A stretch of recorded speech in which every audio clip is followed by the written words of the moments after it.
Welcome to week two of our Women at Work series in the month of March. And today we're discussing mental load in senior roles.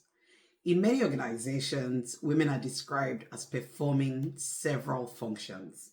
They are the ones who keep things together, they are the safe pair of hands, the person who remembers what everyone else has forgotten, the person who anticipates problems before they appear. Now, these descriptions are usually intended as compliments, but they often reveal the presence of a significant, largely invisible workload, and that is what we call mental load. The mental load refers to the continuous cognitive effort that's required to anticipate, coordinate, remember, and stabilize complex systems. It usually includes orchestration of tasks, the tracking of multiple moving parts, the emotional regulation of teams, and the anticipation of risks before they become operational problems. And in senior roles, this type of work can become constant.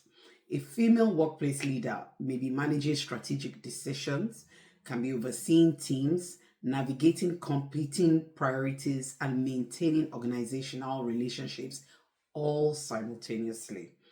Much of this activity is not always visible on the task list, but it occupies a substantial cognitive bandwidth. When this invisible coordination work accumulates, it begins to function as a form of cognitive taxation.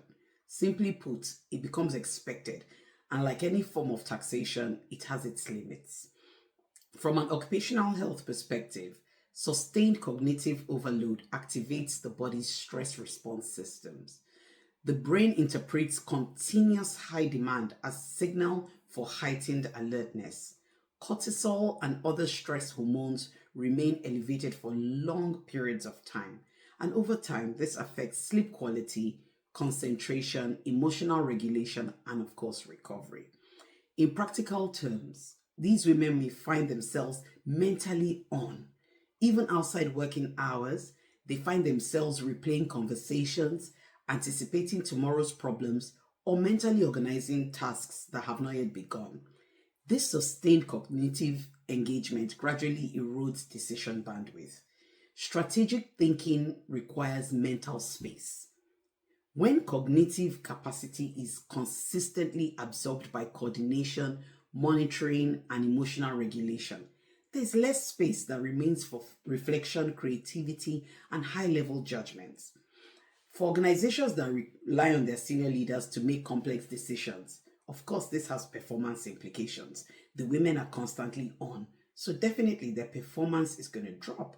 The challenge is that mental load rarely appears in formal job descriptions. It usually emerges informally as an expectation, or you find that these women themselves will take on these responsibilities automatically. A prime example is a board meeting of high level management staff. You'll find that the women in the group automatically charge themselves or are charged with the responsibility of ensuring that all goes well with regards to the organization, except someone else in the workplace owns that responsibility, which again, more often times than not, is another female, albeit in a junior role.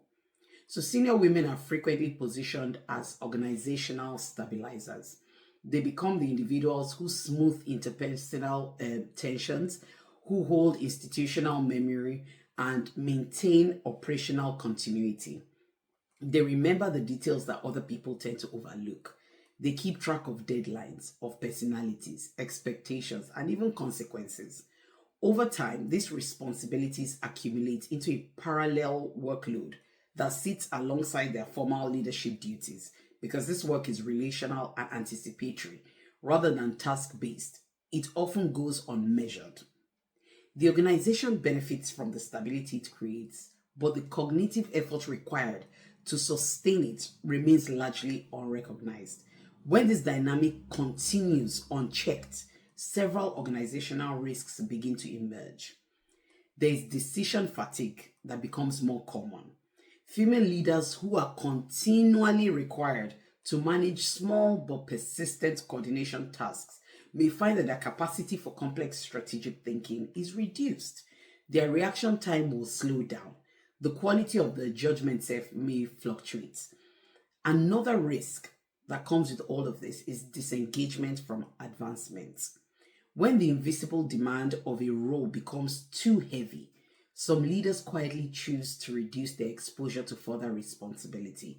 They will shrink themselves because already the mental load is too much. They may decline opportunities, postpone career moves, or even step away from high intensity leadership pathways. And this is sometimes interpreted as a shift in ambition. In many cases, it reflects cognitive saturation. There is also a longer term well being dimension that we often overlook. Chronic cognitive overload can contribute to sustained stress, sleep disruption, and eventually burnout. When recovery periods are also insufficient, even a highly capable individual will begin to experience diminished resilience. For organizations, this represents both a health risk and a performance risk. Importantly, the solution does not lie in encouraging individuals to manage their time better or become more resilient. The more productive question is structural. So organizations will now begin to ask, how is invisible cognitive labor distributed across the organization? Who's responsible for coordination work? Who carries the relational and stabilizing responsibilities that are not formally recognized but remain essential to the daily functioning of our workplace? In many organizations, a small group of highly reliable individuals tend to absorb a disproportionate share of this work. Leadership accountability begins with visibility. So boards and senior leadership teams should be asking practical questions. Some of these questions could be, where does coordination responsibility sit within the teams? Who is actually performing the relational labor that keeps the teams functioning smoothly? Is non-promotable work evenly distributed, or does it accumulate around particular individuals? Because more often than not, you find that the men in the organizations are not bothered by these tasks that have no bearing on their promotion, but women, they tend to take on everything. By examining this closely, patterns become visible and it becomes clear that certain leaders are consistently managing interpersonal dynamics, or they are overseeing informal problem solving, and they are carrying operational continuity responsibilities in addition to their formal roles. Because remember, we've already established that these things are not usually written in their JDs. So what then is the solution to all of this? How can workplaces better manage this mental load that women in the workplaces tend to carry? Addressing this will require thoughtful organizational design. One of the first things to do is role clarity. Role clarity is an important first step. When responsibilities for coordination, for communication, and project oversight are clearly defined, invisible labor becomes visible work. So write it down. Let it be part of what is structured in a work plan so that somebody can take responsibility, and the responsibility is not assumed and falls on the shoulders of a woman who already has her formal JD drawn out for her. Meeting structures also play a role. Excessive meeting loads can create continuous cognitive switching, leaving little time for reflective work. Reducing unnecessary meetings and clarifying decision authority can restore cognitive space. Another practical intervention involves redistributing non-promotable tasks. Administrative coordination, emotional mediation, and logistical oversight should not default to the same individuals repeatedly. When you rotate these responsibilities across teams, cognitive demand is spread more evenly.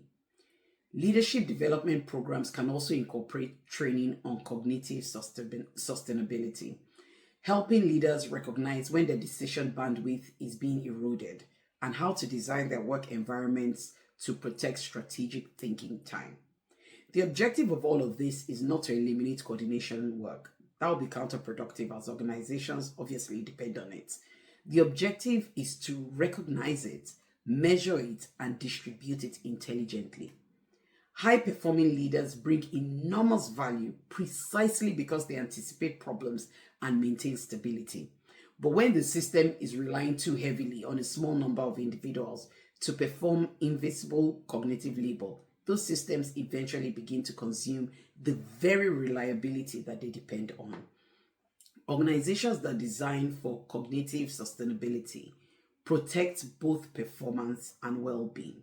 So, when leaders have mental space that's required for strategic thinking, the quality of decision making improves. The teams operate with greater clarity, and leadership capacity becomes more durable over time. Mental load is a structural variable, like all other variables in the workplace, that influences leadership performance. And like all these other structural variables, it can be designed, measured, and managed. The workplace that recognizes this early are often the ones that retain their strongest leaders, and they also maintain consistent performance in their complex environments.